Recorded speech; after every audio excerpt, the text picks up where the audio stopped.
27. maijā Višķu pagasta un tuvāko apkaimju iedzīvotāji sagaidīja lielu notikumu. Špogļos pēc ilga pārtraukuma tika atvērta aptieka. Tagad iedzīvotājiem vairs nebūs nepieciešamības braukt uz tuvāko aptieku 20 un vairāk kilometru attālumā. Viss ir uz vietas. Ģimenes ārsti, aptieka, farmaceits un medikamenti. Mana aptieka strādā Višķu veselības centra telpās Šosejas iela 3, blakus ģimenes ārstu kabinetiem. Aptieka šeit tika slēgta 2024. gada augustā. Tas sagādāja iedzīvotājiem lielas grūtības, it īpaši vecāka gada gājuma cilvēkiem un tiem, kam nav sava transporta. Šodien Višķos ir ļoti liela diena un tiešām mums ir liels prieks, ka mums atverās aptieka. Un tas ir ļoti būtiski mūsu pagasta iedzīvotājiem, ka atnāk pie doktora, uzraksta recepti un tuvākais, kur var aizbraukt, tā ir Daugavpils, Preiļi vai no Aglona. Tagad medicīnas palīdzība kļuvusi daudz pieejamāka. Aptiekas pagastā nebija gandrīz gadu, un darbs pie tās atveršanas ilga 3 mēnešus. Vajadzēja saskaņot daudzas formalitātes. Aptiekas izveidošana, tas bija ļoti garš un grūts process, un tika daudzi uzrunāti iespējamie varianti, kādā veidā varētu šeit izveidot aptieku, bet, protams, arī ne visiem bija tā interese nākt tieši uz laukiem un strādāt šeit, un principā mēs ļoti esam pateicīgi šai aptiekai, ka viņi piekrita mums izveidot, un tieši Agnesē, ka viņa neatteica, un mums ļoti intensīva sadarbība ar viņu gāja, un praktiski, lai aptieku izveidot, mēs intensīvi savstarpēji strādājām 3 mēnešus.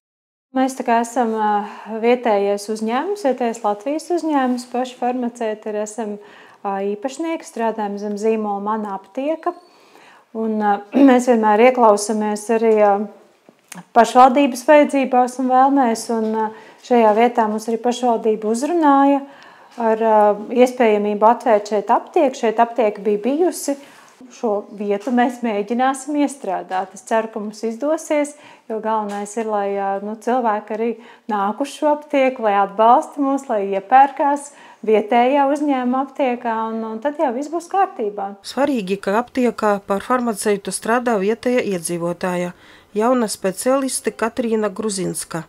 Katrīna pēc studijām Rīgā atgriezas dzimtajā pusē un jau strādāja aptieka Špogļos, kad iestādi vadīja viņas vecmāmiņa Tekla Gurenko. Cilvēki ļoti gaidīja šo momentu, kad mēs attaisīsimies vēlreiz un kad aptieka būs vēlreiz šeit, jo mēs esam diezgan tādā ciematā un apkaimē, kur nav tik tuvu aptieka. Tāpēc cilvēkiem bija ļoti svarīgi, lai šeit turpinātos, kā saka, aptiekas darbība. Ģimenes ārstiem tagad arī būs vieglāk. Pacienti varēs uzreiz pēc apmeklējuma un recepšu izrakstīšanas vērsties aptiekā un faktiski uzreiz saņemt izrakstītas zāles. Ja gadīsies, ka medikamenta nebūs uz vietas, to uzreiz pasūtīs. Mēs ļoti priecājāmies, ka mums atkal ir aptieka, sen nebija, ja? Un lauku iedzīvotājiem ļoti vajadzīga. Mēs pateicamies novada domē, Višķu pašvaldībai par aktivitāti, ka mēs dabūjām aptieku. Mēs priecājāmies, tāpēc, ka apkārt cilvēku ir daudz, un tuvākās aptiekas ir tikai Aglonā, Preiļi un Daugavpils. Un tagad, es domāju, būs pieplūdums, būs visiem patīkami un labi. Arī doktoriem būs vieglāk, ja? Sarakstīt un kontrolēt tos slimniekus, vai viņš ir nopircis vai nē.